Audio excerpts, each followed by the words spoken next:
தெஹிடி திரைப்படத்தில் அடுத்தடுத்து கொலைகள் நடக்க இதற்கான காரணத்தை நாயகன் தேடும்போது அந்த அதிர்ச்சி தகவல் வெளியாகும்.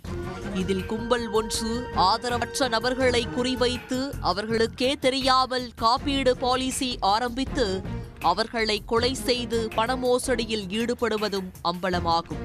இதேபோன்று ஒரு மோசடிதான் உத்தரப்பிரதேசத்தில் அரங்கேறி அதிர்ச்சியை ஏற்படுத்தியுள்ளது. உத்தரப்பிரதேசத்தை சேர்ந்த அமன் என்பவர் கடந்த 2023ஆம் ஆண்டு சாலையில் மர்மமான முறையில் இறந்து கிடந்தார். இது தொடர்பாக அவரது தாய்மாமா வேதபிரகாஷ் காவல் நிலையத்தில் புகார் அளித்தார். இந்த வழக்கில் எந்த துப்பும் துளங்காததால் இது சாலை விபத்து வழக்காக மாற்றப்பட்டது.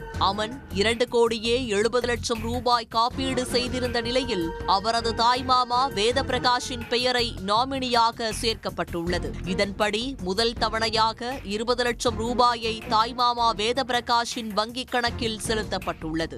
ஆனால் வேதபிரகாஷின் நடவடிக்கைகளில் காப்பீட்டு நிறுவன ஊழியர்களுக்கு சந்தேகம் ஏற்பட இதுகுறித்து காவல் நிலையத்தில் புகார் அளித்தார்கள். இதையடுத்து வேதபிரகாஷை பிடித்து விசாரித்த போதுதான் அந்த அதிர்ச்சி தகவல் அம்பலமானது. வேதபிரகாஷ், கமல் சிங், நிர்தேஷ்குமார், உதய்பான் சிங், பிரேம்சங்கர், சுனில்குமார் மற்றும் ஓம் பிரகாஷ் ஆகியோர் காப்பீடு ஏஜெண்டுகளாக இருந்து வந்துள்ளார்கள்.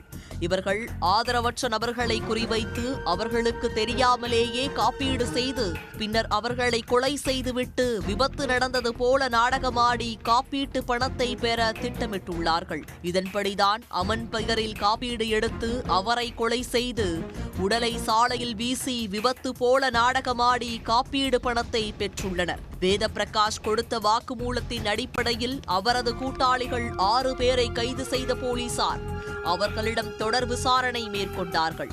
இதில் அவர்கள் இதே பாணியில் மேலும் ஒரு கொலையை செய்தது கண்டுபிடிக்கப்பட்டது.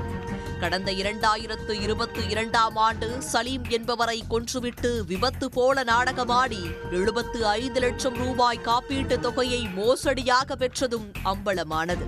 இதையடுத்து அவர்களை நீதிமன்றத்தில் ஆஜர்படுத்தி சிறையில் அடைத்தனர். சினிமா பாணியில் ஆதரவற்றவர்கள் பெயரில் காப்பீடு எடுத்து அவர்களை கொலை செய்து காப்பீடு தொகை பெற்ற கும்பல் கைது செய்யப்பட்டிருப்பது உத்தரப்பிரதேசத்தில் அதிர்ச்சியை ஏற்படுத்தியுள்ளது.